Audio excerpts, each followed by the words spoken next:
Pues empezamos. Buenas tardes. Les agradecemos su presencia en esta segunda ponencia de las jornadas que hemos dedicado a la enseñanza de la religión en la escuela, organizadas por la Universidad Católica de Ávila. La primera jornada fue dedicada fundamentalmente al currículum de religión y a ese enfoque, digamos, del currículum que nosotros queríamos tener.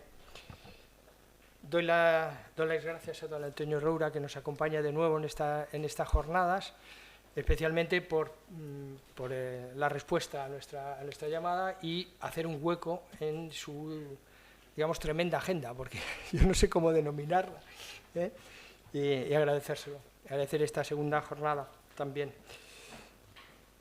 El primer día decía que lo que intentábamos buscar era, a partir de los condicionantes que teníamos en la ley y en la normativa, buscar dentro de ese marco competencial un perfil de salida adecuado a nuestro propio modelo, basado en un enfoque trascendental, con la base centrada en la figura y en la persona de Jesucristo.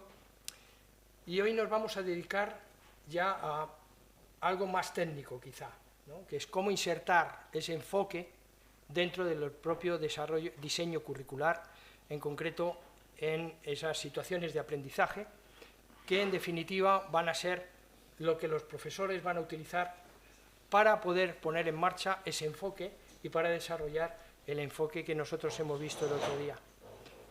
Fue una charla magnífica por su contenido, por ver ese nuevo enfoque que trasladan al currículum, no solo de la enseñanza de religión, y hoy pues esperamos también que, sobre todo para en el aula, qué es lo que nosotros podemos hacer para trasladar ese enfoque y trasladar, digamos, la motivación y el buscar un tipo de persona completamente distinto, ¿no? Frente también, lógicamente, a esos condicionantes que hablamos al principio, como pueden ser la Agenda 2030 o como puede ser la LOMLOE, ¿no? Pues muchas gracias, don Antonio. Nada, pues muy buenas tardes, un saludo a todos.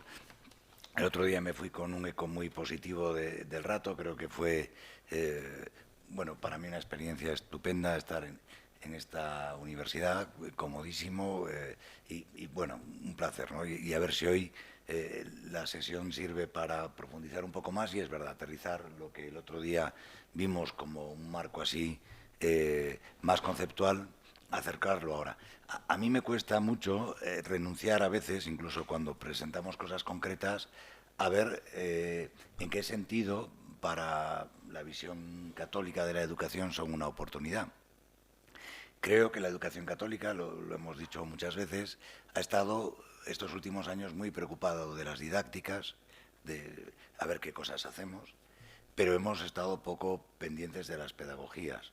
¿En qué sentido hay que aproximar a las personas al mundo y que se relacionen con el mundo, ¿no? Entonces, ayer lo vimos, la sesión anterior, hay una propuesta que se hace desde los sistemas educativos de cómo acceder a la realidad, y yo creo que a nosotros, desde la visión católica, nos hace falta ver cómo queremos que aprendan, cómo aprendemos, ¿no? Desde la visión católica. Y entonces, hoy, aunque vamos a hablar efectivamente de situaciones de aprendizaje, de alguna manera vamos a estar hablando también todo el rato de cómo aprender, ¿no? Y de qué manera estar. Sin duda, el momento que estamos viviendo es un momento desafiante en muchos aspectos, y veremos que aprender significa ser capaz de leer un poco la realidad y saber cómo interpretarla y saber cómo colocarte en ella, ¿no? Y entonces, cuando nosotros estamos enseñando religión y cuando estamos enseñando otras materias, en el fondo eso es lo que está en juego. Y eso es lo que, de alguna manera, aunque estemos hablando de situaciones de aprendizaje, a ver si soy capaz de hacer ver cómo detrás de las situaciones de aprendizaje, en el fondo, estamos promoviendo una manera determinada de entender la realidad, de relacionarnos con ella, de comprenderla e incluso de de transformarla. El primer paso, en muchos órdenes de la vida, pero en educación a veces hace falta, es desaprender. En el caso de la L'Homme hay que desaprender muchas cosas. Y algunas trampas que nos hemos hecho en la cabeza, muchos, desarmarlas. Porque si no desaprendes, no vas a hacer bien el trabajo. Si crees que con lo que sabes establezco 5 o 6 conexiones con lo nuevo y ya está, pues no. Es imprescindible desaprender algunas maneras de ver. Ayer lo decía en la sesión anterior. Si alguien ha equivocado las competencias clave como los objetivos, pues se ha equivocado. Porque las competencias clave visteis que era para toda la vida, más allá de la escuela, etcétera, etcétera, etcétera. Entonces, si tú crees que lo que tienes que trabajar es las competencias como si fuesen tus objetivos, pues te has equivocado. Hay que desaprender muchas cosas. Esto se me ha ido. Por ejemplo, ¿qué diferencia hay entre una unidad didáctica y una situación de aprendizaje? Pues una unidad didáctica siempre parte de los contenidos. Tú, en una unidad didáctica, coges el contenido que quieres trabajar y a partir del contenido que quieres trabajar, haces actividades para que lo vayan comprendiendo, memorizando, etc. En una situación de aprendizaje, tú nunca partes del contenido. Tú partes de un producto, de un problema que hay que resolver, de algo que hay que hacer. Y por lo tanto, vas a utilizar los contenidos que necesitas para resolver ese producto, problema, desafío. Esa es la primera punto. Voy avisando, una situación de aprendizaje no significa que no sean importantes los contenidos, al revés, son más importantes todavía. Lo que tienen que ser es contenidos aplicados. Y esa es la diferencia. Sabéis que muchos de los problemas de nuestros alumnos es que estudian matemáticas, pero cuando llegan a una prueba PISA y le dicen resuelve con matemáticas este problema, no lo saben resolver. Pero no porque no sepan matemáticas, sino que no saben que el problema que me están proponiendo tengo que resolverlo aplicando una serie de cosas. Y este es el cambio que tiene el modelo competencial. ¿Qué haces en una unidad didáctica? Pues haces ejercicios y actividades que contribuyan a comprender el contenido. El contenido sigue siendo el centro. Y tú lo que haces es a ver cómo aprenden el contenido. En una situación de aprendizaje, tú lo que tienes que hacer es pautar actividades, pautar contenidos que movilizas, pautar trabajo compartido para conseguir ese producto de aprendizaje que estás proponiendo, no tanto para resolver el contenido inicial. En una situación de aprendizaje, en una unidad didáctica, tú concibes el aprendizaje como algo que tienes que asimilar. Tengo que metérmelo en la cabeza. En una situación de aprendizaje lo importante es que vayan avanzando en las competencias, que vayan progresando en las competencias. Es decir, si yo tengo que trabajar las competencias en comunicación lingüística y lo importante es que sepan expresarse, además, cuando te propongo una situación de aprendizaje, lo que estoy buscando es que tú cada vez también te expreses mejor. Y tengo que tener claro que no es solamente que sepas el contenido, es que aprendiendo el contenido te expreses mejor, entiendas mejor, redactes mejor, etcétera, etcétera. Va completamente ligado a la adquisición de las competencias. Tú podías dar una clase de una unidad didáctica sin que hicieran nada juntos. Tú podías llegar, explicabas el contenido, estudiate el contenido y ya está. Una situación de aprendizaje necesariamente va a tener siempre un momento casi de aprendizaje cooperativo.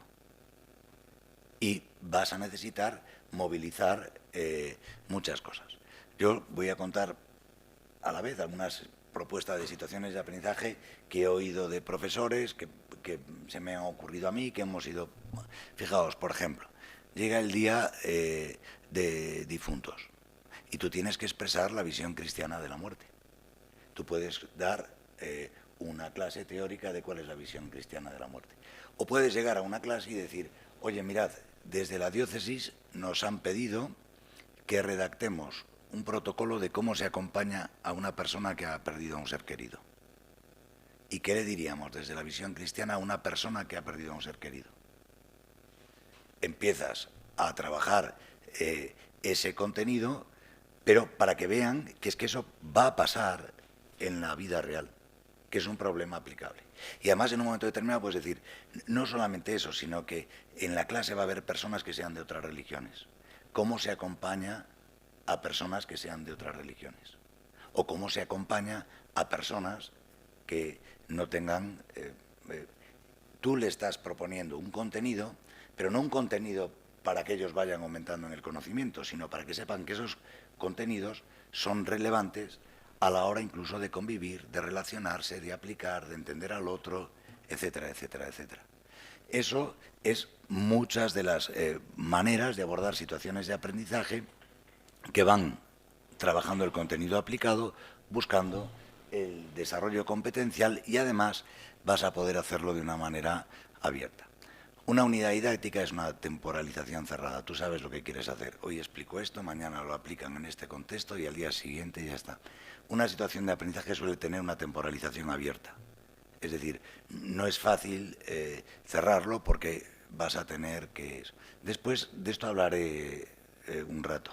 Yo recomiendo que el producto de aprendizaje sea complejísimo, complejísimo. Cuanto más complejo sea el producto de aprendizaje que le pidamos a los alumnos, más competenciales. Lo que no puede ser es una situación de aprendizaje de entrégame un Canva. Eso no es un producto de aprendizaje. O no puede ser un producto de aprendizaje, pues una tontería. Tú tienes que ser un producto de aprendizaje complejo que para resolverlo necesite movilizar una cosa, otra.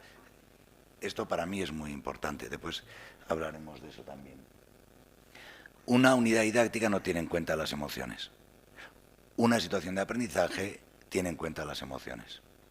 Y es importante trabajar. Tú puedes dar una clase académica en una unidad didáctica sin que nadie se sienta interpelado. Es el contenido tal cual.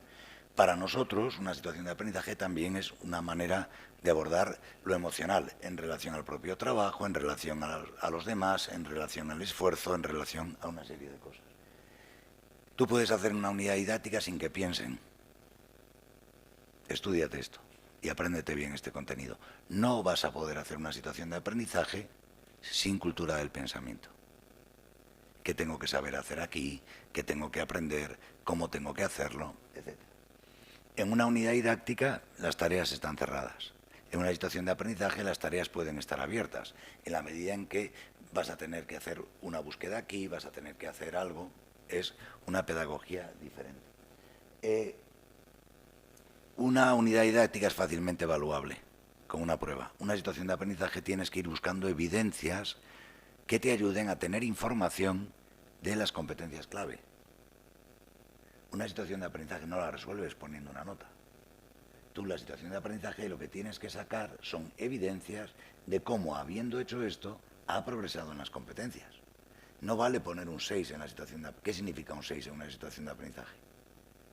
Tú lo que tienes que decir es que con esta situación de aprendizaje lee mejor, comprende mejor, sabe buscar las fuentes mejor y eso es lo que pone tu nota.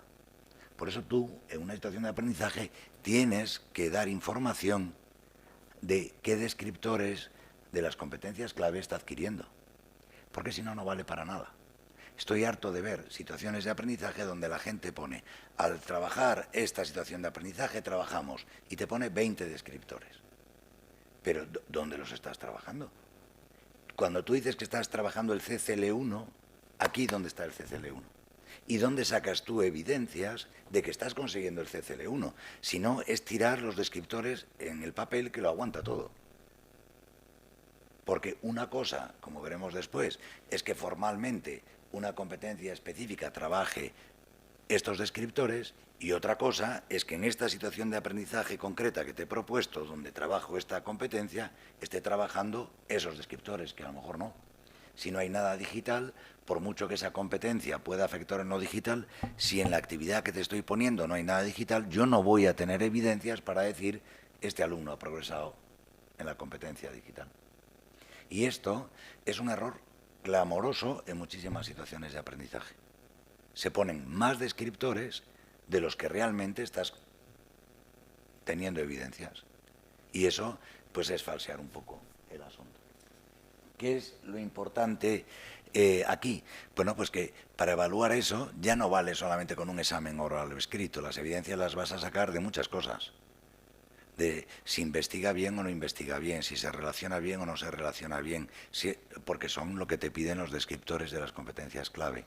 Y en una unidad didáctica, yo te digo, tienes un 7.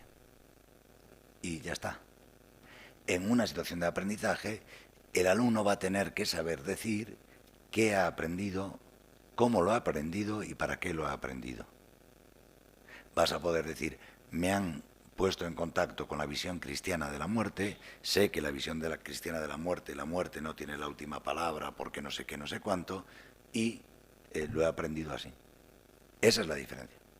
Que lo importante en una situación de aprendizaje no es tanto la heteroevaluación, cuanto que el alumno sea capaz de expresar qué ha aprendido. Esto lo hemos hecho todos. Y todos hemos necesitado saber para qué estoy aprendiendo esto. Hay cosas que no las vas a ver inmediatamente, lo cual no significa que el sentido de lo que estudias tenga que estar velado automáticamente a todo el mundo. Hay cosas que no, pero hay cosas que sí y hay que saber por qué las estás estudiando. Por eso os digo que esto nos perjudicó mucho que estuvimos ciegos. ¿En qué sentido? Se aprobó las situaciones de aprendizaje, la gente no entendió bien el modelo. Y ya digo, donde antes había objetivos para competencias clave, donde antes había unidades didácticas, situaciones de aprendizaje, donde antes había contenidos, ahora saberes básicos. Pues es que si haces eso te has matado, porque no has entendido el cambio del modelo. Y aquí vengo a lo mismo. El Ministerio tardó mucho en sacar modelos de situaciones de aprendizaje, las editoriales sacaron muy rápidas situaciones de aprendizaje que no les quedó más remedio porque había que llenar algo, pero tuvieron que hacerse. Cada una de las comunidades autónomas ha podido ir interpretando las situaciones de aprendizaje de qué manera. Es decir, eso ha perjudicado. Y, sin embargo, tengo que decir que, por ejemplo, muchos profesores de religión, desde el principio, entendieron que tenían que formarse en situaciones de aprendizaje, fueron avanzando, y en eso yo le pongo un 10 a los profesores de religión. Porque por iniciativas de sus delegaciones diocesanas, por iniciativas de tal, han hecho un esfuerzo de formación extraordinario. Y yo he sido testigo de eso, con lo cual, mirad, esto por ejemplo tardó un tiempo en salir, es una web del Ministerio donde explica cómo se pueden hacer situaciones de aprendizaje. Vamos a ver, aquí tenéis situaciones de aprendizaje. Entonces aquí ya ves modelos. Entonces tú vas y dices, pues quiero para el segundo ciclo de primaria una situación de aprendizaje de lengua y literatura. Pues marcas aquí y ya te aparecen modelos de situaciones de aprendizaje donde ya sí que vas viendo cómo ha entendido el Ministerio que se hacen las situaciones de aprendizaje. Pero esto es reciente. Es decir, modelos de cómo se harían las cosas. Desde luego religión no está ahí. Ya sabéis que eso hay que... Pero a lo que voy... está ahí. Y después, aquí hemos tenido una dificultad añadida con las comunidades autónomas. Las comunidades autónomas cada una tiene sus herramientas, sus plataformas, sus modelos, y claro, han pensado la pedagogía desde sus plataformas, desde sus modelos. Entonces, de repente, yo me encontraba que los profesores de Castilla y León estaban preocupados porque de repente empezaban a pedir unos indicadores de logro que no aparecían en el currículo, que dónde se sacaban los indicadores de logro y tal. En otras comunidades autónomas dice, oye, que esto que era por ciclo, aquí resulta que es por curso y tal. Oye, que aquí le siguen llamando unidades didácticas, pero tienen que ser como situaciones de aprendizaje. No os podéis imaginar el lío, pero gordo, porque además en muchos casos tenía que ver con que la reflexión estaba a la altura de la plataforma virtual y no a la altura de la comprensión del modelo de una situación de aprendizaje. Y eso, ¿qué le pasa a un profe? Que el profe, si tiene tiempo y dedicación, sí que le interesa entender el modelo competencial, pero realmente a él lo que le interesa es que evitar la colleja que le pueda dar a la administración de cuáles son los papeles y tal, pero nadie se para muchas veces a decir, bueno, ¿qué modelo estamos? ¿Por qué? Porque igual que hacemos con el currículo, que somos reproductores curriculares casi sin pensamiento, con las pedagogías hacemos lo mismo, que me mandan esto y lo hago. Y sin embargo, para mí es imprescindible pasar siempre por esta visión propia. Recordad que una situación de aprendizaje, y esta es la clave, está orientada a progresar en las competencias. No está orientado a comprender el contenido. Y esto que se dice así, creedme que es complicadísimo para quienes hemos aprendido a través de contenidos, es complicado. Y no es algo que digas, lo entiendo, ya me sale. No, lo entiendo, necesito formación, necesito equivocarme, porque después empiezan a salirte los problemas por todos lados. Que si cómo evalúo esto, que si qué pedagogías, qué didácticas, qué metodología y cómo hago esto. O sea que realmente el viaje no es entenderlo sin más. Entre entender y saber hacer, esto lo sabemos muy bien por el modelo competencial, hay un viaje. Y este viaje es el de las situaciones de aprendizaje. Una razón formal, mirad, si yo leo la definición de currículo, el otro día os decía algunas cosas, cuando veo la definición de currículo no aparece nada de situaciones de aprendizaje. Me dice, eso sí, que es el conjunto de objetivos, competencias, contenidos, métodos pedagógicos y criterios de evaluación. Fijaos que no aparecen saberes básicos, fijaos que no aparecen situaciones de aprendizaje. Esto tiene que ver con la chapuza que fue la LOMLOE. Como os dije, la LOMLOE es la LOE modificada. La LOE de 2006 que modificaron. Aquí hay parte que es de la LOE. Y es la definición de la LOE. Lo que pasa es que después la modifican. Y en los reales decretos muchas de estas cosas se desarrollan y aparece el perfil de salida y aparecen los descriptores de las competencias clave y aparecen las competencias específicas, los objetivos desaparecen como tal, aunque figuren todavía en la ley, pero si tienes un modelo de competencias no tiene sentido que pongas a la vez objetivos. Este tipo de incongruencias tienen que ver con la chapuza que fue la elaboración de la LOMLOE, que recordad, se aprobó en pandemia, se aprobó prácticamente sin participación. Recordad que salió del Congreso, fue al Senado, las enmiendas no se aceptaron porque hubo urgencia por aprobarla y hay muchas cosas de dentro de la LOMLOE que en sí mismas pues hubieran necesitado un hervor y mucho más tiempo. Aquí os puse este artículo el otro día para que vierais cómo se le pedía al currículo, eso sí, que fuese al servicio de la formación integral. Recordáis que, a diferencia de los contenidos, que es para aprender cosas, el modelo competencial busca la formación integral del alumno en esas tres dimensiones, como persona que ha de realizarse personalmente, como persona que ha de convivir y como persona que ha de vivir en la vida profesional. No aparecen en la LOMLOE, pero sí aparecen en la definición de currículos y los elementos de las órdenes de cada etapa, ¿no? Otra cosa importante es que no se puede hacer otra cosa que no sean situaciones de aprendizaje. Es que en la escuela, en el modelo competencial, solo caben situaciones de aprendizaje. No es decir, no, es que yo tengo trabajo por proyectos. Estupendo, pues tus proyectos tienen que ser situaciones de aprendizaje. No, es que ya no puedes hacer unidades didácticas, porque la categoría curricular son las situaciones de aprendizaje. Y esto es muy importante, porque hacer bien las situaciones de aprendizaje a los profes les va a llevar tiempo, las programaciones tienen que ser sobre situaciones de aprendizaje, pero seguramente para un profesor de primaria preparar de 3 o 4 asignaturas 8 situaciones de aprendizaje es difícil. Y además es importante recordar que no vale meter unidades didácticas. O sea que tú lo que tuvieras de unidades didácticas lo tienes que convertir en una situación de aprendizaje. Y no vale, por supuesto, resolver la docencia con fichas. Eso no vale, de ninguna manera. Porque una ficha por sí sola no es ni siquiera trabajar un contenido. Es otra cosa. Bueno, esto es importante. Esta es la definición de situaciones de aprendizaje. Lo que hacen las situaciones de aprendizaje es desplegar los saberes básicos de forma activa bueno, este es el esquema que recordáis del otro día. Todas las asignaturas vamos a las competencias clave con sus descriptores. Los descriptores de las competencias clave coinciden con el perfil de salida. Nadie puede hacer otra cosa que no sea eso. Nadie puede hacer otra cosa que no sea eso. Ese es el horizonte de la clase de religión, de la clase de matemáticas, de la clase de sociales. Trabajar los descriptores operativos de las competencias clave. Yo trabajo esos descriptores operativos de competencias clave con mis competencias específicas.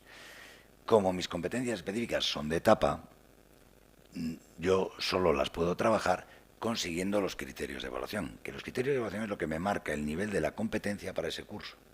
Cuando yo tengo que ver cómo están consiguiendo las competencias, la única manera de ver que están consiguiendo las competencias es que hayan conseguido los criterios de evaluación de primero de primaria, por ejemplo. los criterios de evaluación de segundo, de tercero, de cuarto, quinto y sexto. Esas son las competencias. La suma de los 6 criterios de evaluación. Pero la competencia la ponen al final de etapa, sabiendo que tú vas a llegar a la competencia consiguiendo los criterios de evaluación. Para conseguir esos criterios de evaluación, tú movilizas los saberes que estén bien, que te vengan bien. No es prescriptivo dar todos los saberes. Ni se organiza el plan curricular diciendo, pues en primero este saber, en segundo este saber, en tercero este saber y en cuarto este saber. No. Ya no vale decir, en primero de eso Antiguo Testamento, en segundo Nuevo Testamento, en tercero Historia de la Iglesia y en cuarto Doctrina Social. Ya no puede ser así. Porque tú lo que tienes que hacer no es que el contenido te marque el programa, sino que la adquisición de los criterios de evaluación te marquen un poco eso. ¿Eso significa que no vas a dar Antiguo Testamento? No, sí que lo tienes que dar, pero al servicio de la consecución de esos criterios de evaluación. Todo esto, como veis, lo digo rápido, pero lleva un rato. O sea que no es una cosa que patapán, ¿no? Pero a mí me toca explicarlo. Para hacerlo nos remangamos y echamos más horas que un reloj, pero es importante entenderlo, ¿no? Fijaos, por primera vez, la resolución del currículo de religión dice cómo se enseña religión, porque hasta ahora no teníamos eso. Y hay una propuesta de cómo se debe plantear, pero fijaos, la clave vuelve a ser el protagonismo del alumnado. Entonces hay que partir de la experiencia concreta del alumno y la alumna y de su realidad personal, familiar, social y cultural. Este es el punto de partida. Después voy a hablar de esto más detenidamente, pero a quienes estáis estudiando pedagogía religiosa, a quienes enseñáis pedagogía religiosa, esto es imprescindible porque, repito, se está marcando cuál es la manera de eso y ver cómo hay que trabajar, las visiones. Esto está bien. Os decía el otro día, el aprendizaje competencial es un proceso. Conocimientos, procedimientos y actitudes van juntos. Y me refería a esta idea del profesor Manso de que el aprendizaje competencial es café con leche. El conocimiento, el procedimiento y la actitud ya están mezcladas en la misma cosa. Esto no es te enseño conocimientos por un lado, procedimientos por otro lado y actitudes por otro lado. No. En el mismo momento está todo. Está todo. Por lo tanto, no puedes evaluar conocimientos por un lado. Lo que no tiene sentido es lo que yo veo que están haciendo en muchos coles, muchas situaciones de aprendizaje, pero la semana de exámenes. Y una semana de exámenes. A ver, ¿estamos a situaciones de aprendizaje o estamos a la semana de exámenes? Porque no puede ser. Tú, claro que puedes poner exámenes. Y claro que tienes que poner exámenes. Pero en la trama de las situaciones de aprendizaje. Si yo quiero que tú, por economía mental, no tengas que saber cada vez quién es Mateo, Marcos, Lucas y Juan y que te conviene de un viaje saber que los evangelistas son Mateo, Marcos, Lucas y Juan, lo pongo al servicio de lo que estoy trabajando. Pero el examen no es que te sepas Mateo, Marcos, Lucas y Juan. Claro que voy a poner un examen para que eso te lo ahorres, porque lo bueno de la memoria es que ahorra mucho tiempo. Entonces, cuando yo trabajo la memoria es porque necesitan, aparte de trabajar la memoria, tener una serie de conocimientos que les van a ahorrar mucho tiempo. Pero el objetivo es que esos conocimientos estén al servicio del producto de aprendizaje que quiero plantear, ¿no? Lo que no puede ser es que esté haciendo la pedagogía de las situaciones de aprendizaje como si fuese una cosa chusquera de jiji, jaja, jaja, pero ahora viene la verdad. Y la verdad es que mete codos como un enano. No, los codos los vas a meter sin duda, pero todo el proceso. Porque si no, tú mismo estás desvirtuando tu trabajo. Si te tiras el rollo de voy así, pero después a la hora de la verdad lo que me vale es eso, pues es importante. Este es un desafío del rol docente. Mirad, necesitamos, y esto también desde la perspectiva católica me parece impresionante, yo creo que vamos a ir a un trabajo por ámbitos enseguida, porque la realidad es evidente que no responde a asignaturas. Y los problemas no son disciplinares. Tú no resuelves los problemas de la vida tirando de una disciplina. Tú resuelves los problemas de la vida con muchas materias, ¿no? Entonces, es verdad que va a haber un ámbito científico-tecnológico, es verdad que va a haber un ámbito social. Y, en mi opinión, esta visión que aporta el currículo de religión, tal y como dijimos el otro día, en mi opinión tiene que iluminar en los colegios católicos esos ámbitos. De manera que hay que ser capaz de trabajar permanentemente así, con esta visión, ¿no? Entonces, esto pide equipos docentes y la importancia del trabajo en equipo. Voy a ir rápido porque si no pierdo más tiempo y no explico. Pero vamos, esto me parece importante. Es decir, hay que aprender a trabajar en equipos docentes y hay que aprender a hacer situaciones de aprendizaje participadas. Y que si yo voy a hacer en clase de religión una actividad que tiene que ver, por ejemplo, con el problema de la pobreza, pues tengo que hablar con el de sociales y probablemente tenga que hablar con él para hacer una buena situación de aprendizaje. Y que lo que yo movilizo de una visión de cohesión, ¿no? Y si voy a trabajar relatos bíblicos o no sé qué, pues me convendrá hablar con el de lengua, en fin, este tipo de cosas. Los profesores de la pública aquí están mucho más limitados, los profesores de la escuela católica y tal tienen esa posibilidad de hacer ese tipo de trabajo más. La importancia del contexto. Os decía que, en mi opinión, las situaciones de aprendizaje tienen que ser complejas, porque los problemas de la vida son complejos y hay que... Entonces, por favor, que las situaciones de aprendizaje huelan a realidad, que los problemas sean reales, que no sean aparentemente ficticios, que sean eso, y que lo tengan que aplicar en un contexto concreto, que sean una representación de la realidad, de lo que está pasando y de cómo colocarse en la realidad. La educación, en el fondo, lo que hace es capacitar a las personas para que sepan vivir en el momento en el que están. Y, como decíamos el otro día, nuestros alumnos, y en esto es evidentísimo, están yendo a una sociedad muy en transformación. Lo que les va a ayudar no es que yo les haya preparado para resolver algo aquí ahora, sino que les haya preparado para eso que llaman el aprendizaje permanente. Enfrentarse a lo largo de su vida a muchísimos cambios de puesto de trabajo, como va a haber, a muchísimas necesidades de innovaciones tecnológicas, a muchísimas... Entonces van a tener que aprender permanentemente. Lo que le están pidiendo a la escuela ya no es enséñales algo que les vaya a valer para toda la vida. Lo que le están pidiendo ahora a la escuela es enséñale valores fundamentales, etcétera, pero que sean capaces de aplicarlo a lo largo de su vida en distintos contextos. Y por eso lo de la aplicabilidad, por eso es importante. El marco este lo habéis oído 20.000 veces. Estamos viviendo una época de cambios, aparentemente. Sin embargo, el Papa Francisco no dice, estamos viviendo un cambio de época. Ya nadie va a resolver el futuro alargando su pasado. Ya no estás preparando bien a un alumno si tú le explicas tu presente como profe. Por mucho que yo le explique mi presente a mis hijos, no vale. Porque ellos van a una realidad que es completamente diferente. Y mi responsabilidad no es educarles para que entiendan mi mundo. Mi responsabilidad es prepararles para que se enfrenten a una sociedad con unos cambios brutales. Lo hemos dicho muchas veces. La Ley General de Moyano pudo casi mantener todo el siglo XX porque los cambios de la sociedad eran mínimos. ¿Cuántos cambios llevamos de leyes nosotros? Muchos, pero es que los cambios de la sociedad son brutales. Es que son brutales. Es que vosotros pensad en las transformaciones que habéis vivido vosotros y qué sistema educativo te puede ayudar a responder a toda esa diversidad. Es muy complicado. Y repito que estamos en este cambio de época. No me voy a detener, esto lo hago algunas veces, en analizar qué está cambiando. Pero desde luego, esto no es cosa pequeña. Imagínate, inteligencia artificial, lo sabéis todos. De repente, la inteligencia artificial es capaz de crear la música que te gusta.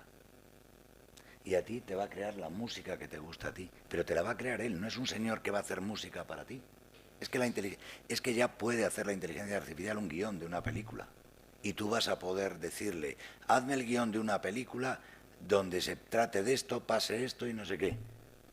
Y eso es que está ya ahí. Eso es que está ya ahí.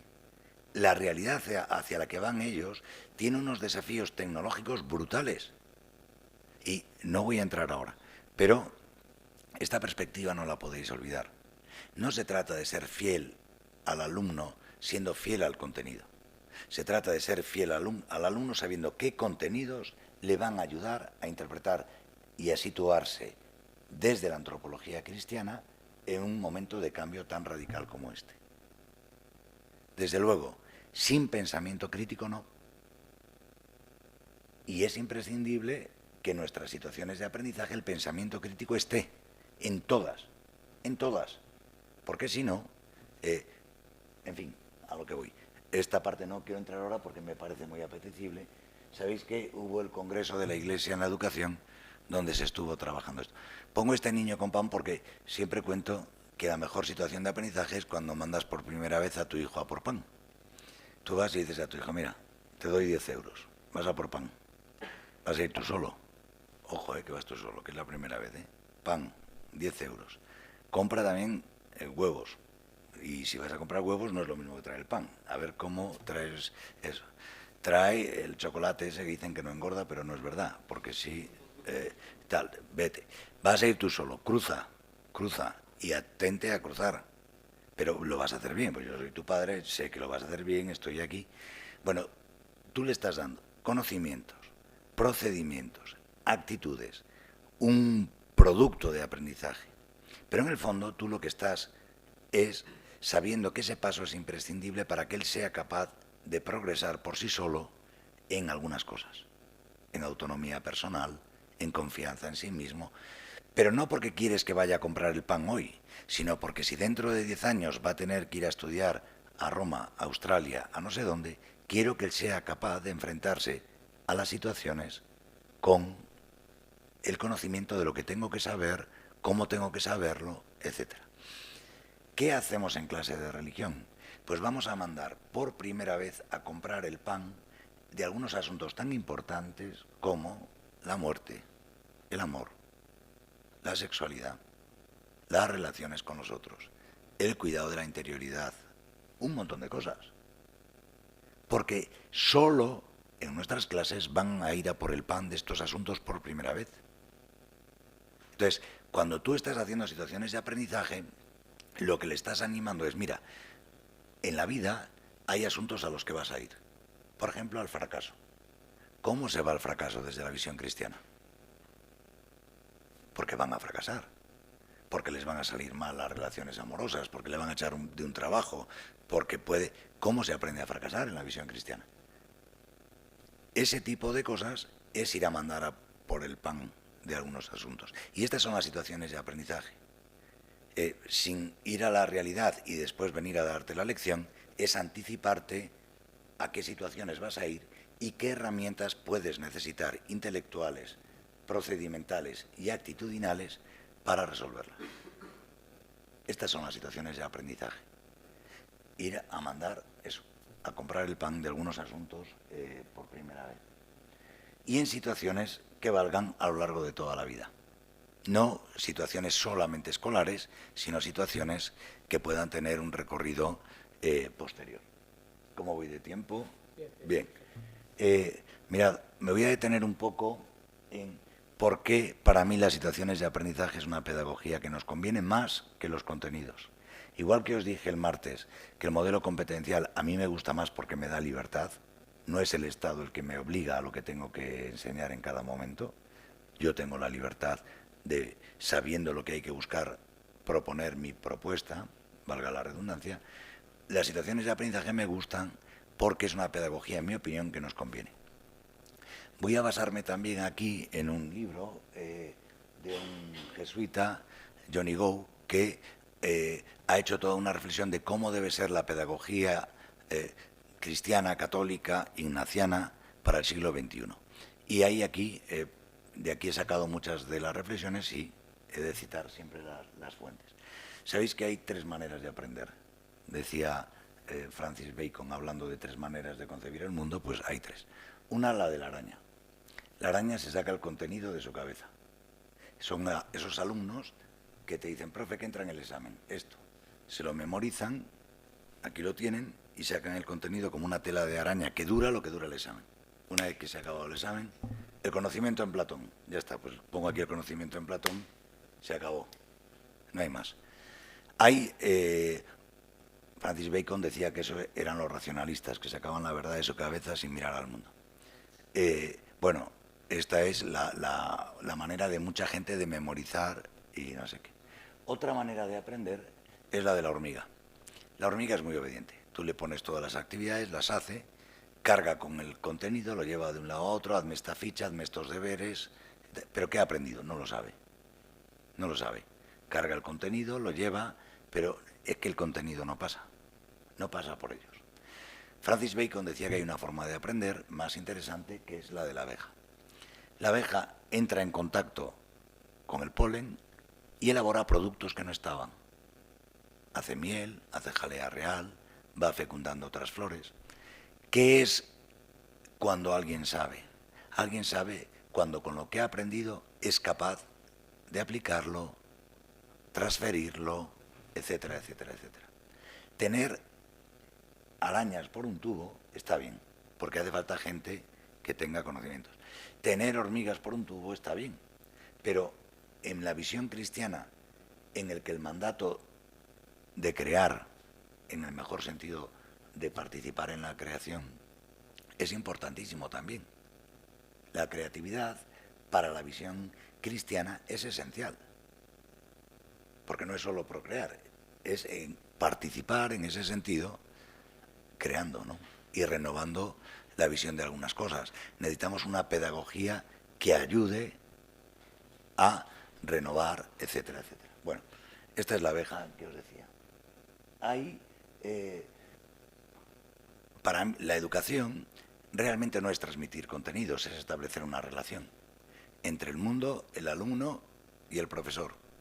Si tú eres profesor de religión, lo que estás poniendo en contacto a los alumnos es con una manera de ver el mundo que está atravesada por la eterna y la permanente novedad de la revelación, que hace que el ser humano se vea de otra manera, sus relaciones de otra manera, etcétera, ¿no? Entonces, la escuela no es una transmisión de contenidos. La escuela es poner en relación al alumno con el mundo, desde distintos ámbitos, desde el ámbito de las ciencias, desde el ámbito de no sé qué, pero desde el ámbito de lo que nosotros representamos.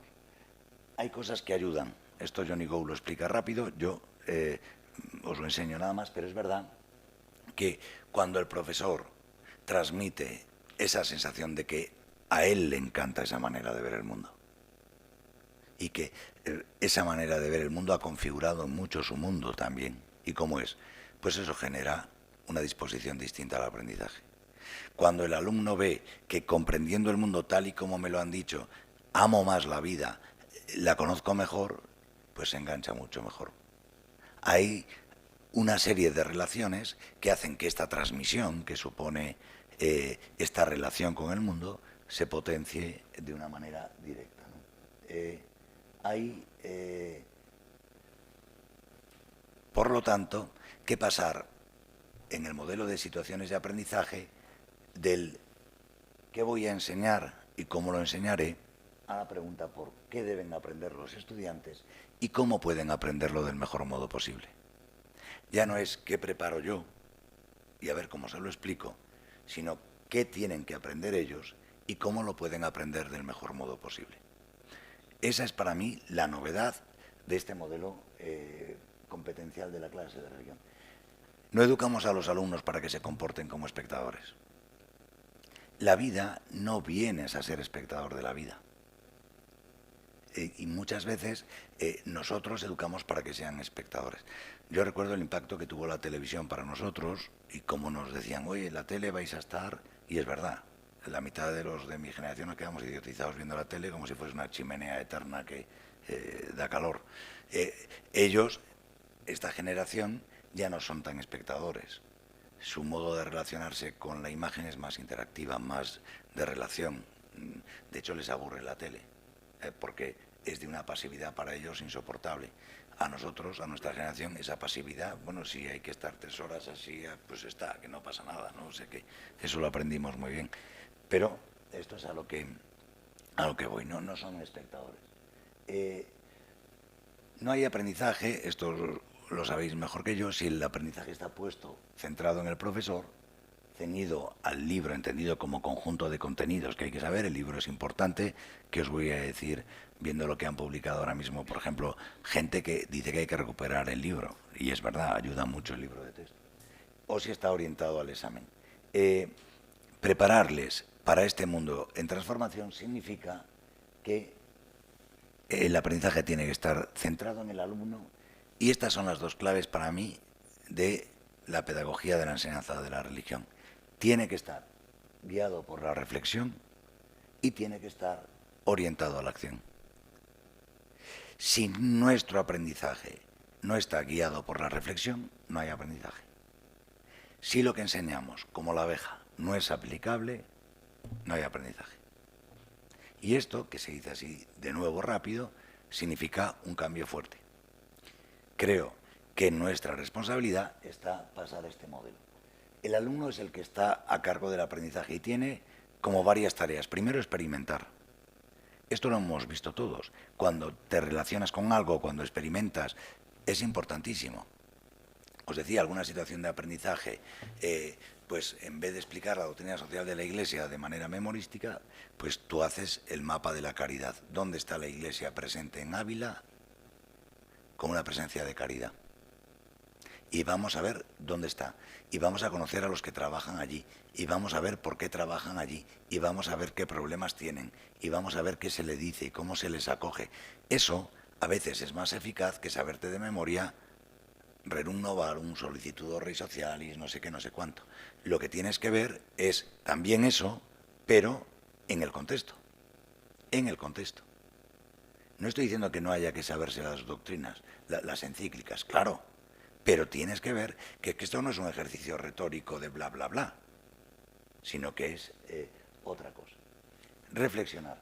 Sin la reflexión sobre la experiencia no puede haber aprendizaje.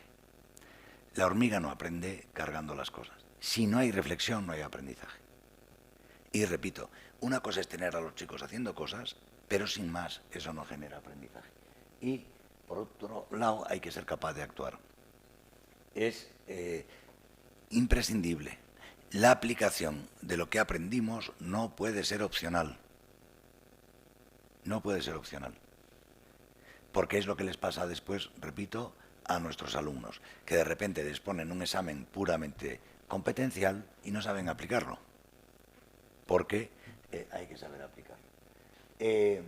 Hay que definir el perfil de alumno que queremos de nuestra clase de Reli. ¿Cómo queremos que aprendan nuestros alumnos?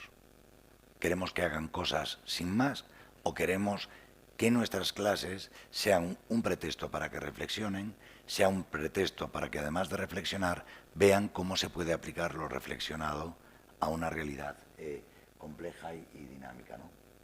Voy más deprisa. Hay que ayudar a que el alumno sea investigador. Yo os invito a que vuestras situaciones de aprendizaje necesariamente el alumno tenga que buscar, pero no en el bosque digital de Internet, así a buscar, sino que busquen con guías que tú vas a hacer después, indicaré. El alumno tiene que ser constructor de significado y tú aprendes cuando haces ese proceso personal de dominar el sentido, ¿no? Y el alumno como creador, lo que os decía. ¿Qué hacen en el modo de nuestra escuela? Centrado en el alumno, pues tiene que ser investigador para experimentar, guiado por la reflexión, constructor de significado y reflexionar, orientado a la acción, creador y actuar. Ya os imagináis que si este es el tipo de alumno que quiero, si esta es la propuesta pedagógica que quiero, esto tiene un tipo de profesor. Y eso es lo que os señalo muy rápido. ¿Qué tipo de profesor necesitamos aquí? Bueno, hay varios estereotipos de profe. Primero, el profe que todo lo sabe. El profe que todo lo sabe quiere que los alumnos estudien todo lo que él sabe. Y entonces, ese tiene un tipo de alumno. Hay otro tipo de profesor que es el hipnotizador, el que tiene a la gente prácticamente tal y eso. Y pues está este otro, mi hija tiene muchos profes de este estilo, que es el profe inspector, que viene, has hecho los deberes, sí, y el examen tal. Entonces tienen como pautados los espasmos que te quedan antes de morir y van contando tus espasmos, a ver si realmente... Y necesitan esa seguridad. Oye, tienes un 4,3 periódico puro porque esto salió, y es verdad, y en ese sentido son calculadores, ¿no?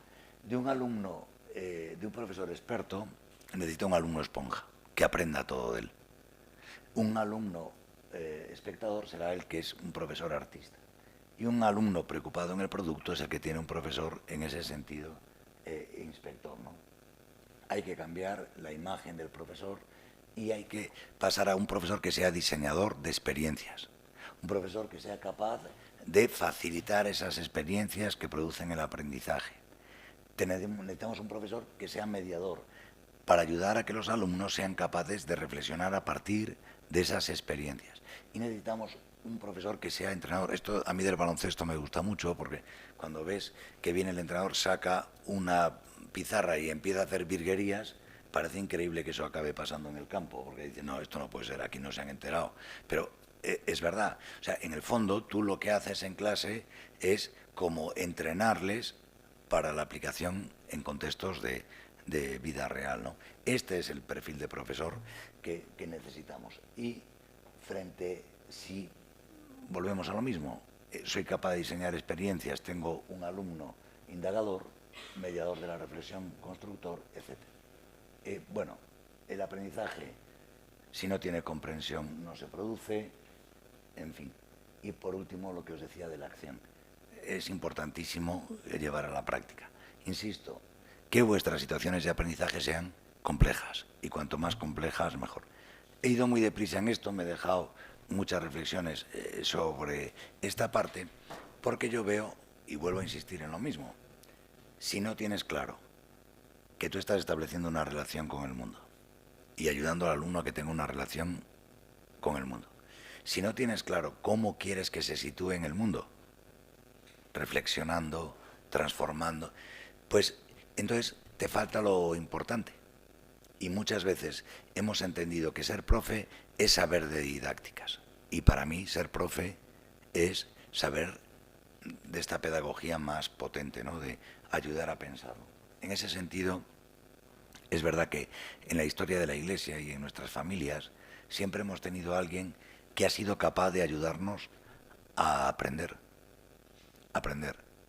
Precisamente porque nos ha ayudado a pensar, porque nos ha dado pistas de reflexión o porque nos ha hecho ver la realidad sabiendo dónde estaba lo importante. Y yo creo que esto de la clase de religión debería ser un espacio también así, no solamente un lugar acumulativo de saberes, ¿no? Otra cuestión importante. ¿Cómo voy? ¿Bien? Muy bien, bien. Bien, pues nada, pego un... mirad, a mí me preocupa mucho, hablo sobre todo de la comprensión que tengo con los profesores de la escuela pública, que es muy importante defender que lo que hacemos en clase es pedagogía, no es predicación, es pedagogía, y que lo que hacemos en clase es curricular, y que lo que hacemos en clase pedagógicamente está bien fundamentado. Me da igual si el inspector entra a revisar tus programaciones, me da igual si los padres... No, tú, por deontología profesional, eres un pedagogo, eres especialista en enseñanza pedagógica y curricular de la religión. Y la Iglesia ha confiado en ti para ese cargo, para eso. No para que pongas películas, no para que hagan fichas, no para que se les pase el tiempo, no para que tal. No, esta es la situación. Y es difícil, y es difícil. He sido profe en la pública un montón de años, sé lo difícil que es. O sea que en esto lo tengo clarísimo. Pero sé que si de entrada no estás preparado para hacerlo, eso ya es un déficit dificilísimo de resolver.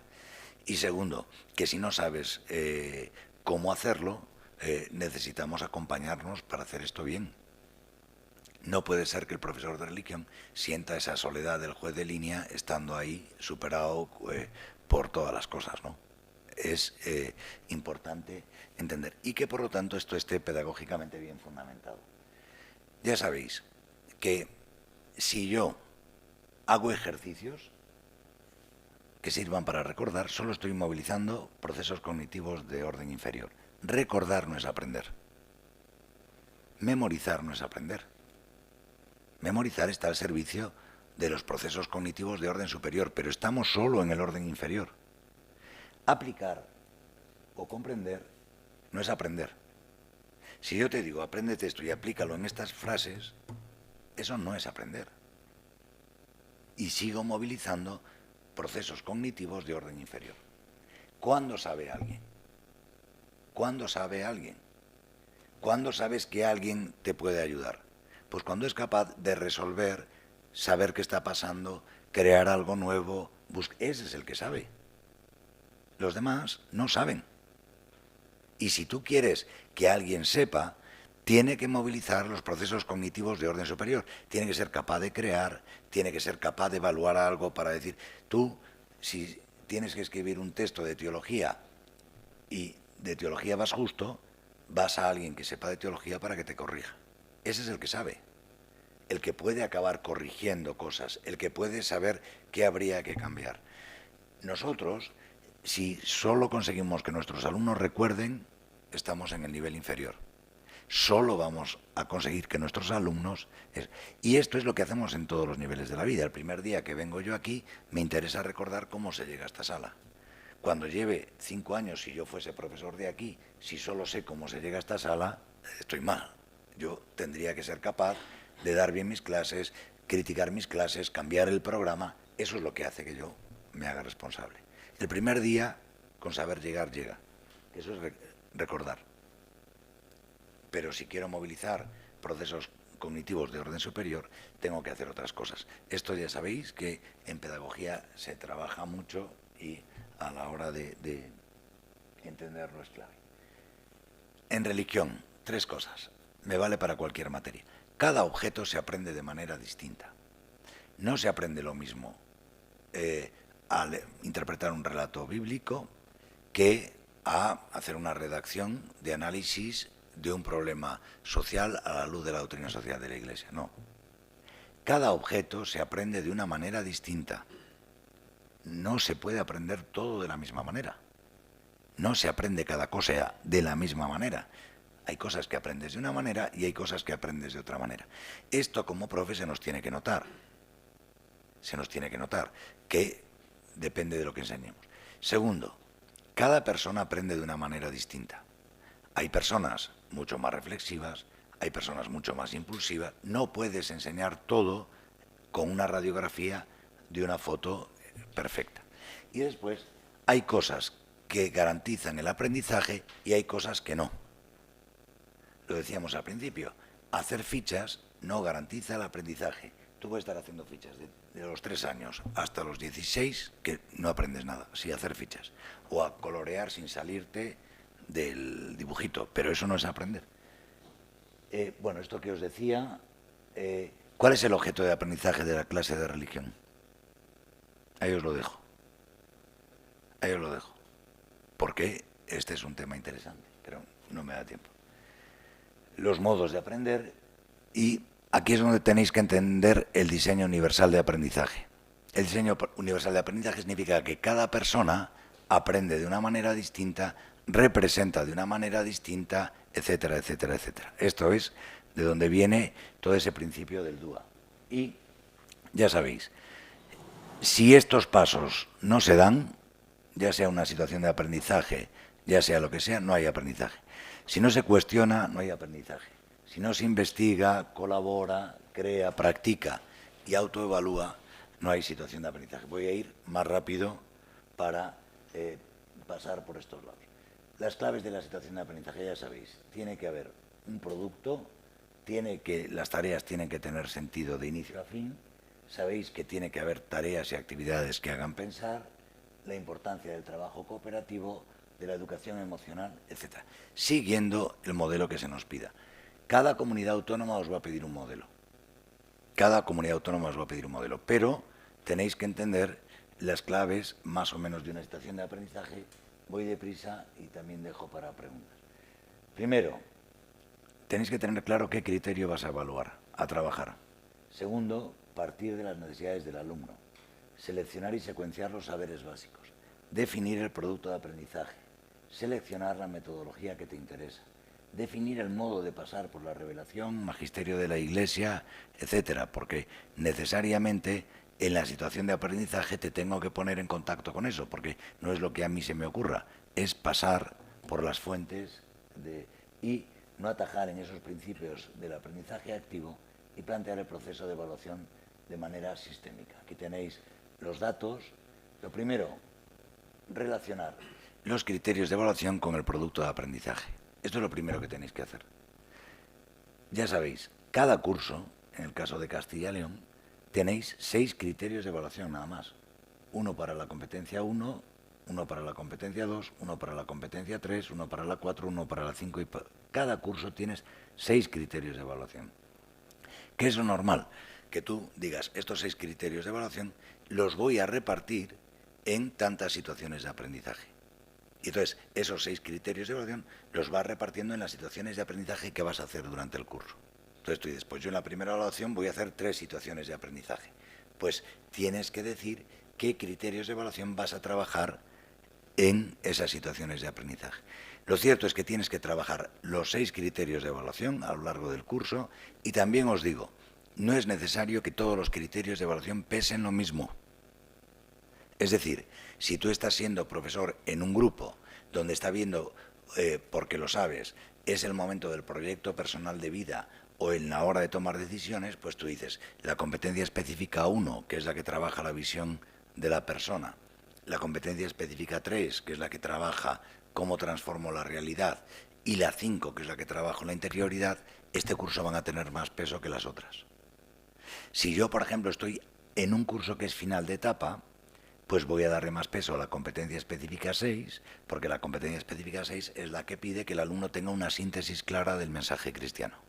Pues yo me voy a asegurar que termine cuarto de eso con una síntesis clara del mensaje cristiano.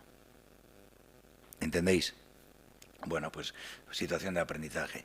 Vais a representar a la Iglesia Católica en un encuentro donde hay que expresar claramente qué piensan los católicos sobre este tema. Pues que hagan ese trabajo para reconocer el núcleo de la teología con respecto a ese tema. Bueno, y cómo lo defenderíais y cómo lo explicaríais, etcétera, etcétera. Bueno, pues ese tipo de situaciones de aprendizaje son las que voy a poner a lo mejor en cursos donde lo que se me está pidiendo es que hagan la síntesis, ¿no? Bueno, relacionáis eso con el producto de aprendizaje. Sabéis analizar las competencias, ¿no? Sabéis que cada competencia tiene un qué, un cómo y un para qué. El qué siempre viene expresado en infinitivo, el cómo siempre viene expresado en gerundio con la fórmula a través de, y el para qué es, en el fondo, el nutriente del criterio de evaluación. Todos los criterios de evaluación nacen del para qué de la competencia. Y cuando tú analizas el criterio de evaluación, te encuentras que tienes un qué que tiene que hacer y un contexto en el que lo tiene que aplicar. Observar en los relatos y personajes bíblicos valores fundamentales del ser humano. Ese es el criterio de evaluación. ¿Qué pasa ahora? Que si yo quiero observar en el relato bíblico el valor del perdón, pues a lo mejor puedo coger el relato bíblico del hijo pródigo. O si quiero ver el valor de la fe, puedo coger el relato bíblico de Abraham. ¿Qué te está diciendo el currículo? Que tengas la libertad para escoger aquellos saberes que te ayuden a trabajar esto. Y ya lo dije el otro día, si sabes teología, respiras. Si no sabes teología, hombre al agua, porque no sabes de dónde tirar. Y este es el problema del currículo, que o sabes teología o estás apañado. Y esto es importante. Ya después os indicaré cómo de cada criterio de evaluación hay que sacar los indicadores de logro. Mira, productos de aprendizaje, pues cuantos más tengáis previstos, mejor.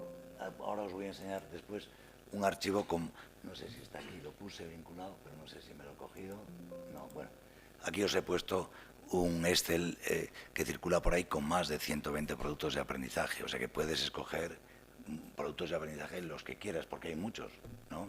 Desde vamos a hacer un proyecto de investigación sobre nuestra ciudad, no sé qué, o vamos a hacer un concurso de a ver quién saca más, bueno, pues vais a hacer las preguntas, vais a buscar las preguntas importantes, vais a hacer 5 y vamos a hacer eso, y vais a tener que explicar por qué habéis cogido estas preguntas, por qué os parecían más importantes, y los demás os van a poder... Bueno, puedes entrar en una dinámica así, de producto de aprendizaje, pues con cualquier cosa, ¿no?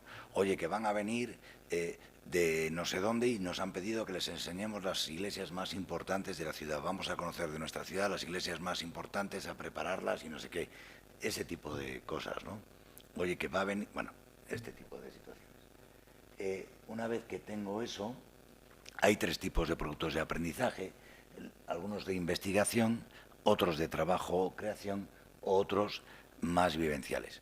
Repito, si estuviésemos en un programa de formación, esto lo explicaría más lento, pero quiero avanzar. Un consejo de Bircomanía. En el momento en el que tú pongas un producto de aprendizaje, pon la rúbrica de lo que quieres buscar. Pon la rúbrica. O sea, si te voy a mandar que hagas una guía de viaje para alguien que quiera conocer de Israel los lugares fundamentales donde vivió Jesús, porque nos vamos allí, ya tengo que decirte qué es lo que voy a buscar. Que hayas colocado bien los sitios, que hayas puesto las acciones de Jesús en esos sitios de manera importante y qué 2 monumentos no puedes dejar de ver si vas allí. Bueno, pues pones la rúbrica y se la das al alumno, porque esto no es a ver si te pillo por sorpresa, es ayudarle a que aprenda, ¿no? Aquí os propongo un montón de rúbricas con respecto a eso. Y la prueba de evaluación la tienes que poner en el mismo momento en el que haces el producto de aprendizaje, para que eso quede más o menos. Aquí tenéis, os dejo como algunas herramientas para ir haciendo esto. Si partimos de los criterios, los analizamos, lo de los descriptores. Esto, ya sabéis, la gente está poniendo casi siempre CCL1, CCL2 y no sabe qué significa. Eso es que para mí me sigue llamando la atención. O sea, como tú no hayas analizado CCL1, ¿qué dices que estás trabajando, majete? Tú tienes que hacerte responsable. Entonces, es importante que sepas que estas competencias de religión, cada una de estas, la 1, la 2, la 3, repercuten en estos criterios de evaluación. Pues entiéndelos. Y asegúrate de que en las situaciones de aprendizaje lo está consiguiendo. Y saca evidencias de que lo está consiguiendo. Porque si no, no te vale para nada. Aquí los tenéis de primaria, secundaria, bachillerato, ¿no? Ese es el primer paso. Segundo, selecciona los saberes. Tienes libertad, eso es lo que va a hacer que tu situación de aprendizaje y la tuya sea diferente. Los dos vamos a trabajar relatos evangélicos para comprender valores del ser humano, pero tú vas a trabajar el de Noé y tú vas a trabajar el de el martirio de San Esteban, lo que sea. Tú tienes que poner la diferencia de los saberes, ¿no? La concreción curricular es imprescindible tenerla hecha. Sabéis que hay tablas. Bueno, este material, si alguien lo quiere, yo siempre lo suelo compartir para facilitar los caminos, ¿no? Y ya tenéis todos los elementos. En el momento en el que tú tienes la situación de aprendizaje, fijas los criterios, tus objetivos de aprendizaje de esa situación. Cuando tú dices, en esta situación vamos a trabajar esto, que ya es tuyo propio, eso te va a condicionar las actividades. Tú no puedes poner actividades que no estén orientadas a uno de los objetivos de aprendizaje. No puedes poner actividades sin más. Si tú estás diciendo que en esta situación de aprendizaje buscas 3 objetivos de aprendizaje, ya todo está condicionado por eso. Y, repito, no me da tiempo a explicaros esto ahora, quiero que lo veáis, pero que es parte de la lógica interna. La metodología, mirad, dependiendo de qué competencia vayáis a trabajar, yo recomiendo pedagogías. Es decir, si yo voy a trabajar lo personal, pues me interesa mucho trabajar, por ejemplo, situaciones de aprendizaje, dilemas morales. Yo, si quiero enseñar cuestiones que tengan que ver con el crecimiento moral, pues puedo proponer dilemas morales. Siempre cuento uno que yo les ponía a mis alumnos que era muy divertido. Estoy en la playa, a distancia de la orilla, y se está ahogando un señor que no conozco, de nada, y el perro que me regalaron cuando nací. Y se está ahogando este perro mío y aquel señor. Y entonces, ¿qué decido? ¿No? Pues ese dilema moral puede ser una oportunidad para generar reflexión, pensamiento, etcétera, ¿no? Hay muchos dilemas morales que pueden ayudar a trabajar la competencia específica. 1. Voy a construir mi proyecto personal de vida. Dilemas morales. ¿Qué elijo? ¿Qué elijo? Porque en mis decisiones hay... No es para que él se tenga que retratar, es seguir en el nivel curricular, ¿eh? Quiero decir que no es cuestión de que cada cual tenga que hacer allí. No, es pensar por pensar. Aquí tenéis algunas metodologías. Si estoy trabajando la competencia específica 2, pues me interesa mucho todo lo que tiene que ver con la educación emocional, la cooperación, la convivencia. Lo cooperativo en clase de religión es que es necesario, porque en la visión cristiana la cooperación es imprescindible. Esto no es un sálvese quien pueda y el último que pague, no. Aquí aprender a trabajar con otros, eso es imprescindible y solo lo vas a poder trabajar con pedagogías cooperativas. La 3, todo lo que tenga que ver con, perdón, esta es la 2, la 3, todo lo que tenga que ver con el aprendizaje de servicio. Todo lo que, por defecto, en algún curso de primaria y de secundaria tiene que haber un proyecto de aprendizaje de servicio en clase de religión, en el marco de una situación de aprendizaje.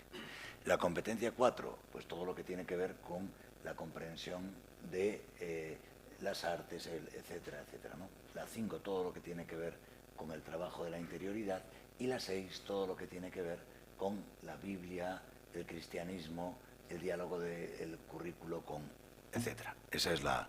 Hay pedagogías que puedes elegir en función de la competencia que vayas a trabajar, ¿no? Entonces, pero eso significa... termino con la secuencia didáctica. Tienes que poner actividades que sirvan para activar, motivar. Tienes que tener actividades, aquí os pongo unos ejemplos. Tienes que poner actividades, actividades, qué objetivo vas a buscar, con qué tarea vas a medir eso y qué descriptor estás trabajando. Lo mismo para la parte del desarrollo, lo mismo para la parte de cierre, ¿no? Aquí os doy un poco de explicación, pero como veo que me ha alargado el tiempo, me siento un poco apretado. Bueno, la evaluación. Yo siempre utilizo esta imagen, alguno ya me la ha oído. El modelo competencial para mí es como el Camino de Santiago, por si os sirve de referencia. Se nota que soy gallego, voy a tirar para allá. Todos los caminos van a Santiago de Compostela, por supuesto. Santiago de Compostela son las competencias clave. Todas las asignaturas van a las competencias clave, cada una por su camino. Los de matemáticas van por el Camino del Norte, lengua va por el Camino Mozárabe, sociales va por el Camino de la Plata. Nosotros vamos a ir por este camino que pasa por Ávila, aprovechando que estamos por aquí, ¿no? Bueno, la clase de religión tiene su camino. Las competencias específicas es el camino propio de cada materia para llegar a las competencias clave. Todos vamos a Santiago, pero yo voy por esta ruta, que son mis competencias específicas. Si habéis hecho el camino, tú sabes que tienes que ir sellando por dónde vas. Los criterios de evaluación son los sellos. Tú estás haciendo el camino de Santiago por esta ruta, si te llevas el sello de Ávila, si te llevas el sello de Salamanca, si llevas el sello de no sé dónde. Los criterios de evaluación son los sitios por los que necesariamente hay que pasar para asegurarte de que estás haciendo el camino de Santiago propio de tus competencias específicas. Pero de Ávila a Zamora, si es que va por Zamora, son los criterios de evaluación de un curso. Pues tú vas y dices, mirad chicos, de Ávila a Zamora vais a ir un rato solos. Esa es una situación de aprendizaje. La situación de aprendizaje es cómo te llevo de este criterio a este, pues este rato va solo. Pero ahora vais a ir en grupos de 2. Esa es otra situación de aprendizaje. Estás consiguiendo avanzar en el criterio de evaluación a través de otra. Y el último tramo en bici, otra situación de aprendizaje. Las situaciones de aprendizaje son el modo de ir pasando de un criterio a otro, sabiendo que ese criterio es el camino específico de mi competencia específica y que necesariamente me lleva a las competencias clave, ¿no? Esto es lo que hay detrás un poco de la evaluación también del modelo competencial. ¿Cómo sé yo que mi alumno ha llegado a Santiago? Pues si tengo las rúbricas de las competencias clave. Si tengo rúbricas de cuáles son las competencias clave, puedo decir si ha llegado. ¿Cómo puedo decir si mi alumno ha conseguido las competencias específicas? Si tengo rúbricas de los criterios de evaluación. si no tengo rúbricas de los criterios de evaluación, no puedo decir si ha conseguido los criterios de evaluación. ¿Y cómo sé yo que mi alumno ha conseguido las situaciones de aprendizaje? Si tengo rúbricas de los objetivos de aprendizaje que les propongo en esa situación. El modelo competencial significa evaluar por rúbricas. Y las rúbricas, como sabéis, se construyen siguiendo ese modelo de la Unión Europea en 6, una horquilla de 6. A1, A2, B1, B2, C1, C2. ¿Cómo se construye una rúbrica? Poniendo el logro perfecto y poniendo el logro imperfecto. Y ir secuenciando una progresión que ayude a colocar al alumno ahí, ¿no? Eso es lo importante. En fin, he ido deprisa porque me parecía que había mezclar lo de la pedagogía y tal, pero aprender a diseñar bien una situación de aprendizaje lleva, como entendéis, mucho más tiempo. Pero esto era un poco el brochazo de coherencia de los pasos que tiene esto. Para todo esto, con el tiempo, pues ya tenemos distintos materiales, se han hecho muchas cosas y bueno, cada vez hay más repositorio de ayuda para este tipo de cosas. Bueno, creo que ahora estoy más abierto a las preguntas por si acaso y queda tiempo, pero esto si no, eso es. Ahora podemos iniciar un cierto debate de esta situación y ir aportando algunas preguntas, algunas consideraciones que se están haciendo aquí también. Bueno, yo quiero darte las gracias también, y lo mismo que el primer día, porque bueno, pues ha sido muy clarificador, aunque el tiempo es lo que hay, y claro, intentar condensar todo lo que es... Y aprender a hacerlas... de aprendizaje, toda una filosofía que está detrás de todo esto, explicarlo aquí en este breve tiempo, demasiado hemos intentado hacerlo. Por tanto, te lo agradezco que haya sido tan clarificador y a la vez tan sintético.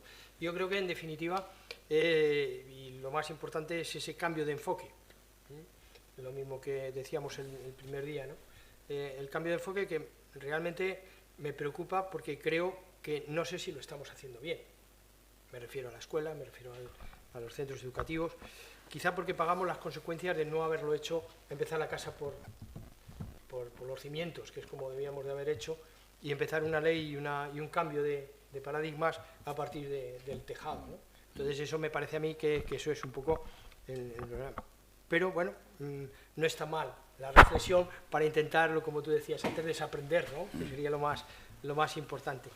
Y luego, pues claro, esto supone que tenemos un gran problema, y los profesores que están teniendo ese problema, y es la evaluación de competencias. Y me imagino que te estará llegando un montón de cosas, es decir, ¿cómo evalúo esta competencia? ¿Cómo evalúo la otra? ¿Cómo tengo en cuenta? Si es que ahora me doy cuenta de que, claro, tengo un montón de descriptores, tengo un montón de indicadores de logro, tengo un montón de criterios, unos porcentajes que tengo que cubrir, y eso he puesto en el examen, más luego en la evaluación, y me estoy juntando en mi clase, en mi asignatura, con algo que yo pensaba que dominaba, que creía que lo tenía, que creía que era lo mismo que hacíamos antes, y me estoy encontrando que ahora te lo tengo que evaluar. Y claro, llego a casa y no tengo horas para poder evaluar a un alumno en todo esto. Sí. Con lo cual se nos está cayendo un poco toda la estructura, y a base de, permitirle la expresión, a base de tortas vamos a ir aprendiendo. Sí. Bueno, lo primero que hay que decir que es un disparate tener a los profesores con la carga lectiva que se tiene, es un disparate. No tiene sentido querer que el profesor sea un generador y tenerlo como lo tienen, con alumnos, con tiempo, no tiene ningún sentido. Yo, claro, viendo después la realidad de la gente, de sus horas, de su tiempo, de su dedicación, pues tampoco se trata de culpabilizar a la gente porque no puede hacerlo mejor, pero porque no da la vida, es que no da la vida, ¿no? Hay muchas horas. Ahora, otra cosa es lo que a nosotros nos toca hacer, que es que a mí me da igual. Quiero decir, yo a lo mejor personalmente puedo estar más cerca de este modelo pedagógico con algunos cambios que a lo mejor un modelo más memorístico, sin quitarle peso a los contenidos. Lo que quiero decir es que a mí desde la clase de religión me da igual el marco. Yo tengo que saber qué quiero enseñar y cómo quiero que se sitúen los alumnos que estudian religión ante el aprendizaje. Y si el marco legal que me proponen es de contenidos, voy a trabajarlo así. Si el marco legal que me proponen es de competencias, voy a trabajarlo así. Yo lo único que quiero decir es que las propuestas, en el fondo, son una manera de abordar eso que decíamos. La relación del alumno con el mundo, la relación del alumno con la visión cristiana. Pero yo tengo que tener claro eso. Y después, si estoy cómodo en el modelo competencial, estupendo. Pero si en vez de mañana nos cambian el modelo competencial y hacen una vuelta, me va a dar igual. Yo tengo que dominar profesionalmente cualquier modelo, pero ponerlo al servicio de la visión educativa que tenemos, de la visión antropológica que tenemos, de la visión pedagógica que tenemos, ¿no? Y es verdad que esto es importante. Se ha hecho mal, lo he dicho, la ley se presentó mal, se presentó sin formación, las comunidades autónomas han perjudicado con modelos, seguimos con un montón de clases por un tubo y la gente tiene dificultades, todo lo que queramos. Pero yo lo que sí veo claro es que para este cambio de época que dice el Papa Francisco, la educación tiene que reaccionar. Cuando el año pasado los obispos nos convocaron al Congreso de la Iglesia en la Educación, es desde esa conciencia. Las sociedades están cambiando, todo está cambiando de tal punto, tenemos que preguntarnos cómo seguimos siendo significativos en este momento. Y esto es muy importante. Entonces, el currículo, cómo llegamos, es expresión de cómo podemos seguir siendo significativos en este momento, ¿no? Repito, los materiales después, algunos os los paso, los que puedan seros útil. Y siento haber ido tan rápido en la parte de cómo se hace, pero no me quedaba más remedio. Lo que quería, sobre todo, era que vieseis cómo es una pedagogía que a nosotros nos puede convenir a la hora de nuestra visión de lo que es el ser humano, claro. También los de casa te dan las gracias por la aportación. Nada. También, y si están, que si les podemos pasar el material o alguna cosa, sí, lo pasas y yo... Sí, yo lo que os pueda ser útil, lo que os pueda ser útil. Y después, mi experiencia. Si estás aprendiendo, este es un modelo, el momento de entender lo importante de aprender no solamente la herramienta, sino para qué te están dando la herramienta, ¿no? En este sentido más. Y después, yo sé que los profesores de la pública necesitan esa compañía, ese apoyarse, porque es una situación que les supera mucho, es un cambio muy fuerte, ¿no? Entonces, como el ministerio no piensa en nosotros, como la administración no piensa en nosotros, como a veces la formación que recibimos, bueno, pues somos nosotros los que tenemos que estar reflexionando para ser unos profesionales que sepan hacer muy bien este trabajo y que seamos conscientes de que transmitir la enseñanza religiosa escolar es ahora mismo un desafío importantísimo. Y voy a terminar con una reflexión, es muy tonta, pero para mí es muy importante. La fe tiene dos momentos. Uno, que es la fe comprendida para ser vivida en el corazón de la Iglesia. Cuando yo voy a una catequesis, cuando yo voy a una formación, estoy viviendo la fe para ser vivida en el corazón de la Iglesia. Cuando yo voy a la escuela, lo que me encuentro es la fe convertida en teología para comprender el mundo. Una fe que va a ser verificada en el diálogo con la cultura. No es una fe para vivir hacia dentro de la Iglesia, sino que es una fe para ser verificada en la cultura. Es una teología para verificarse en la cultura. Para que quede claro que la teología es capaz de generar una cultura que es mejor para todos. Porque va a acoger a la persona en su identidad, porque va a acoger la convivencia desde el respeto a lo común. Entonces, eso es lo que quiero que vean, que la teología puede ir a la cultura, dialogar con la cultura, porque tiene una propuesta que no era buena para el siglo XVI, es que es imprescindible ahora, para integrarnos en sociedades que están cambiando tan vertiginosamente que lo que nosotros aportamos da mucho sentido también a la construcción cultural de las personas. Lo digo porque muchas veces hay gente que dice, pues vamos a hacer en clase de religión la fe comprendida para ser vivida. No, es que no, eso no lo tienes que hacer en clase. En clase es un territorio de encuentro fe-cultura. No sé si esto ayuda, pero me parece... Mientras con el teléfono, Rosa desde Galicia. Nos dice, muchas gracias, lógicamente, y me gustaría, si puede decirnos cómo identificar bien los núcleos centrales de la doctrina cristiana en los que basar las situaciones de aprendizaje, como nos comentaba en la anterior ponencia. Bueno, ese es consecuencia del análisis del criterio de evaluación que hagas, y en cada nivel la comisión el decreto, vamos, la resolución del currículo indica qué saberes son los que se pueden utilizar. También saber que tenías la libertad en un momento determinado de movilizar saberes distintos, teológicos pero distintos. Pero claro, esto hay que saber mucha más teología, que decir que si en un momento determinado tú dices, mira, esto me va a ayudar muy bien, eso, si sabes teología, lo puedes hacer. En cualquier caso, para cada nivel hay 3 ámbitos de bloques. El primer bloque tiene que ver casi siempre, menos en el caso de infantil, tiene que ver con lo personal y lo relacional. El bloque 2 tiene que ver con los núcleos de la teología, y el bloque 3 tiene que ver con la moral personal y social.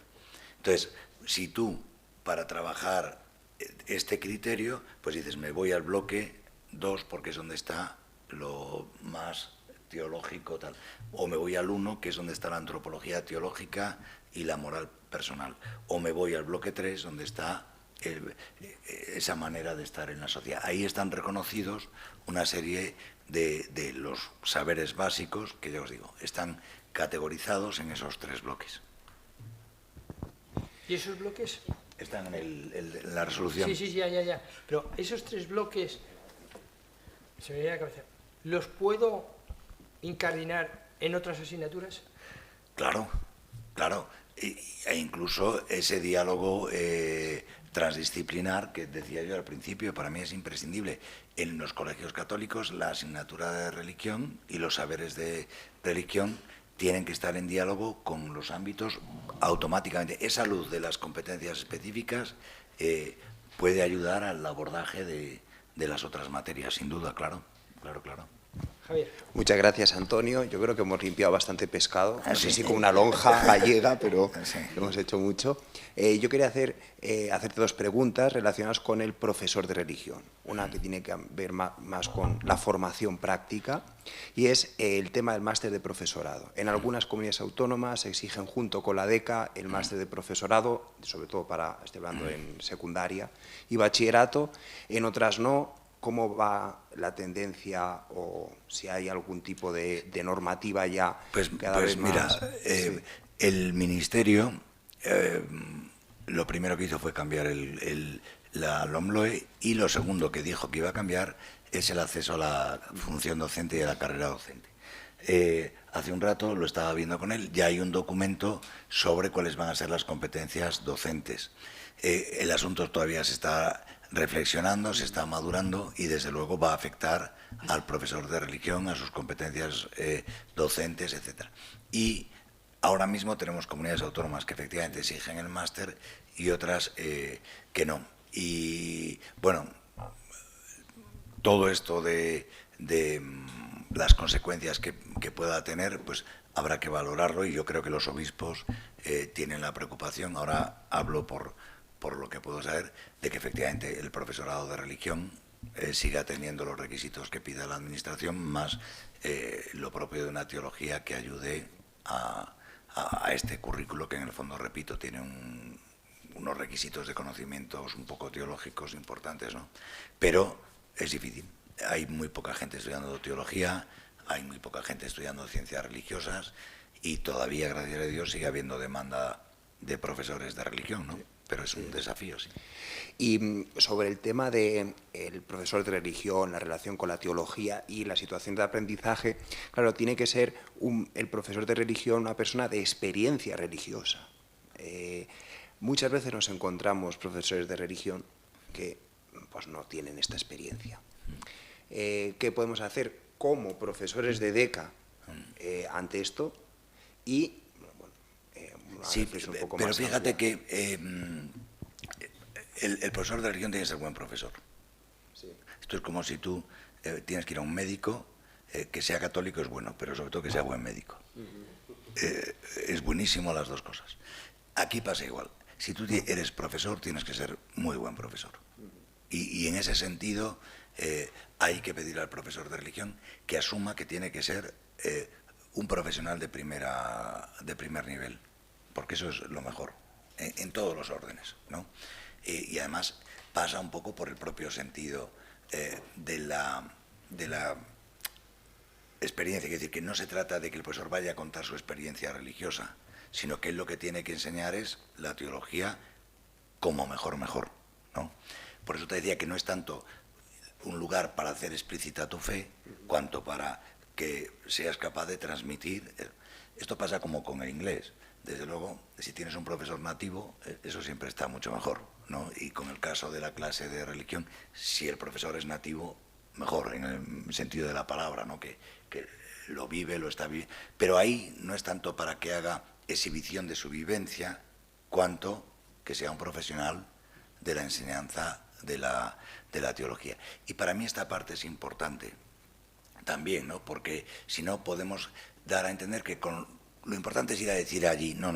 Lo importante es hacerlo en el marco pedagógico y curricular que hay que hacerlo. Y es tan importante una formación teológica buena como que sean los mejores profesores posibles. Porque si no, da la sensación de que da igual. Es como si fuese un lugar de un primer anuncio. No, es un espacio curricular, escolar. Y como decía el otro día, hemos dicho que allí vamos a ir a por las finalidades de la escuela. Y entonces, eso es importante defenderlo también, ¿no? Yo por eso, como veis, insisto mucho en que conozcamos los marcos pedagógicos, los marcos curriculares, que nos formemos a tope, porque esta es nuestra profesión, ser profesores, ¿no?, de una teología que efectivamente, vivida en lo personal, es mucho mejor. Desde luego, es difícil de estudiar teología también, como si fuese, ¿no? Claro que implica, ¿no? Y además, yo creo, y esta es una deriva, es verdad, casi de teología espiritual del profe, un profesor de religión es una expresión de cómo se es laico en la vida pública. Y eso sí que es importante. Y ser laico en la vida pública no es ir predicando todo el rato, es trabajar bien, saber trabajar, tener un trabajo bien hecho, tener rigor profesional, tener claro que estás transformando el mundo, etcétera, ¿no? O sea que para mí sí que es una experiencia interesante, que todavía nos queda mucho por trabajar, ¿no? No sé si he contestado algo bien, pero sí, bueno. Sí, claro, yo pensaba, digo, si hay que ayudar a los alumnos a que aprendan a partir de situaciones, y tienen que aprender teología, tienen que aprender religión católica, es difícilmente un profesor que no haya atravesado esa experiencia les puede transmitir, les puede ayudar a aprender esos contenidos, ¿no? Sí, pero eso es, por ejemplo, ¿qué diferencia puede haber en cómo enseña el arte de una catedral un profesor de historia o cómo enseña un teólogo una catedral?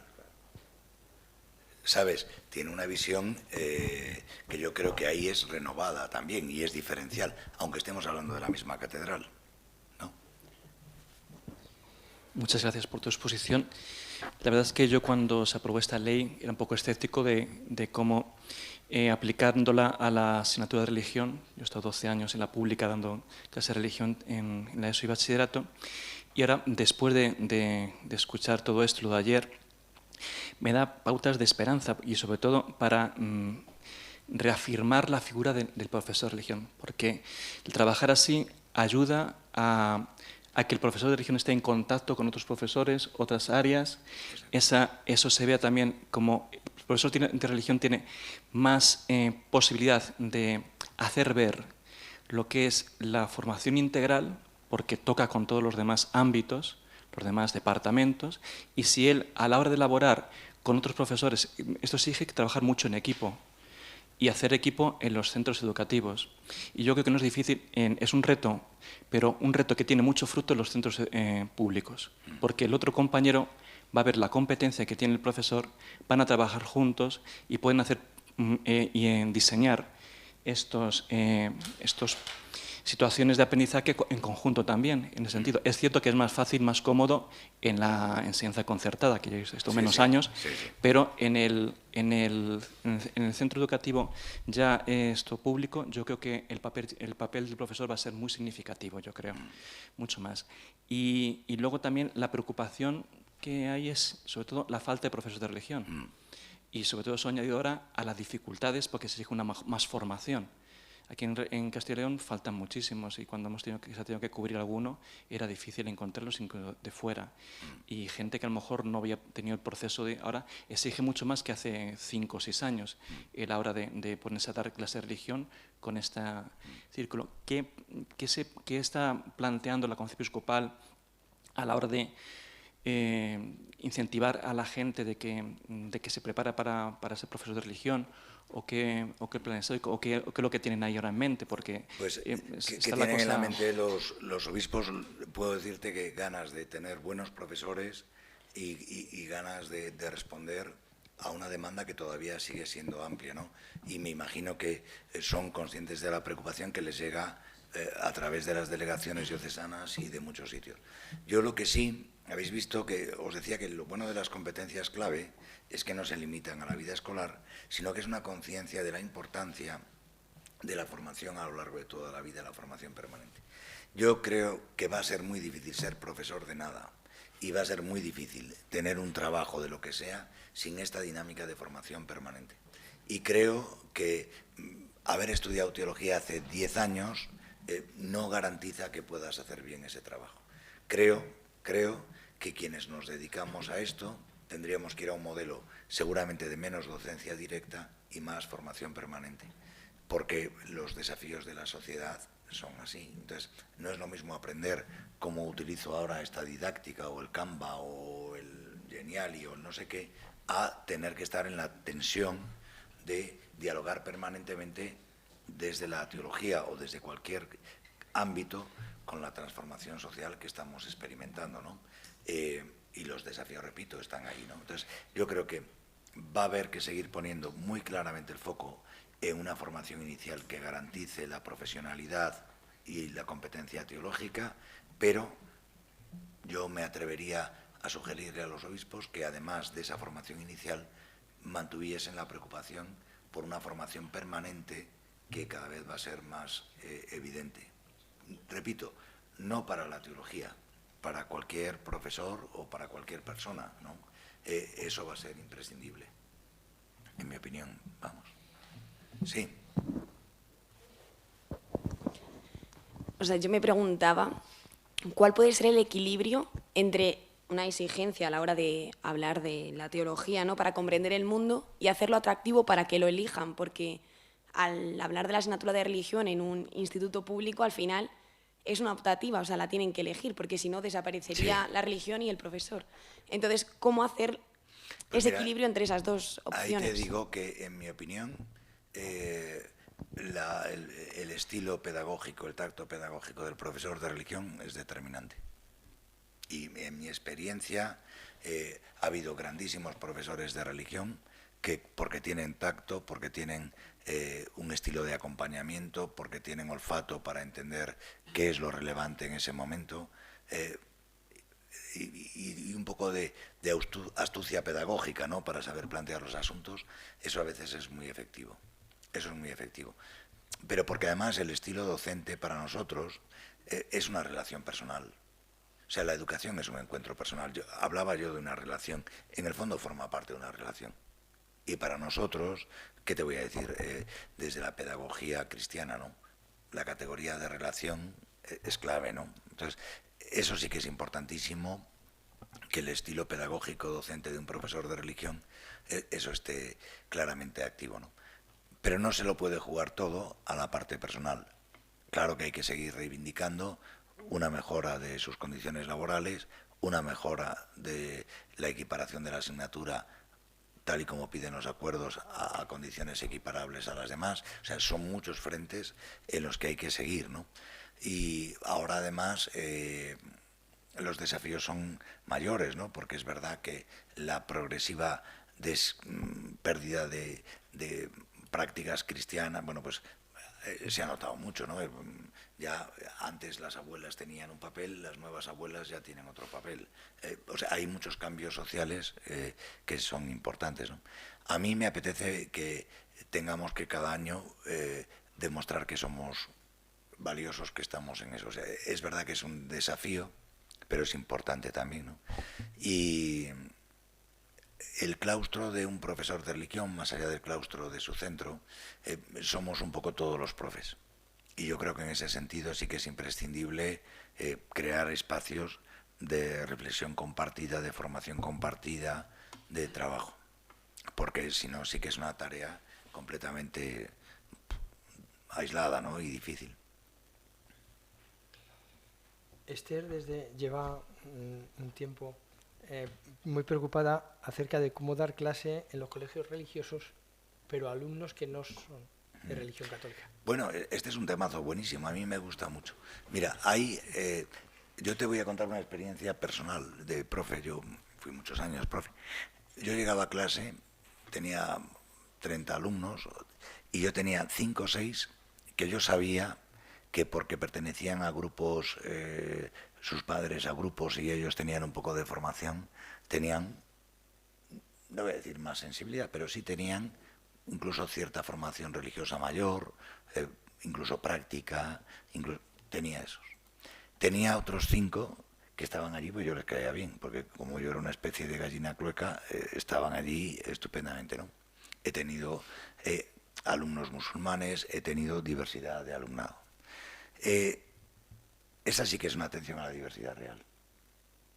Pero tú no puedes pensar que tu clase de religión todos son fervorosos teólogos con hambre, no, ni puede. Entonces, si yo doy la clase para los 5 convencidos, pierdo a los 25. Pero si doy la clase a los 25 e ignoro a los 5 convencidos, me digo, ¿para qué voy yo a clase de religión si este señor está haciendo no sé qué? Ese es un problema real a la hora de la atención a la diversidad de la clase de religión. La clase de religión no es una foto fija, perfecta. Hay más diversidad en clase de religión que en ninguna materia. Que en ninguna materia. Porque ya no es cuestión de nivel curricular. Porque no es una cuestión de cuánto saben. Es qué relevancia tiene el saber religioso en la configuración de su mundo.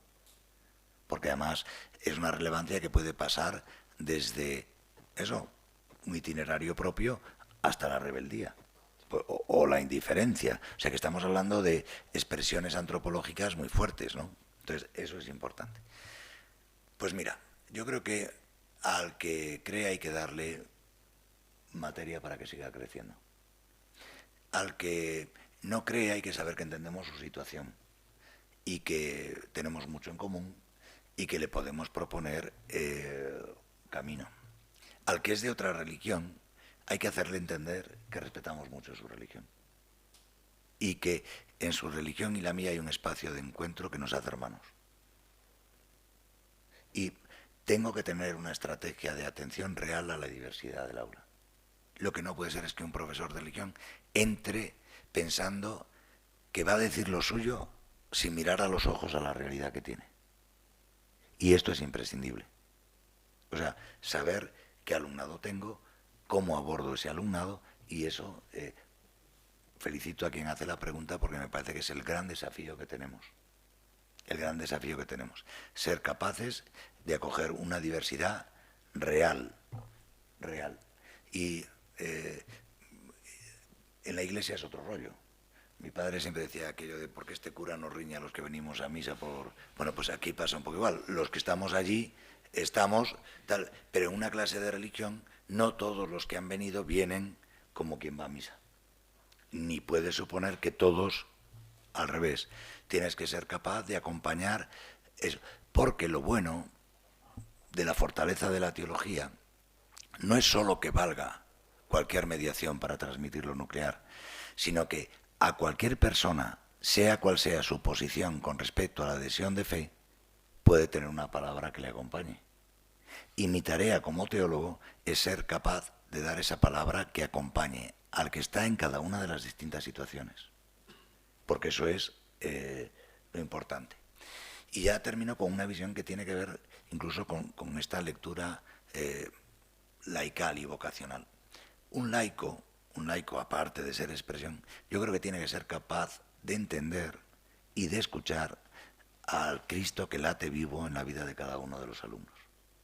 No tanto a llevar el uno para todos, sino a coger el Cristo vivo que hay en la vida de cada uno, aunque no sea creyente.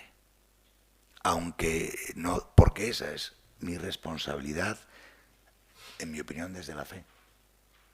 Escuchar, no tanto ir yo tan directamente a decir, creedlos todos esto que estoy diciendo.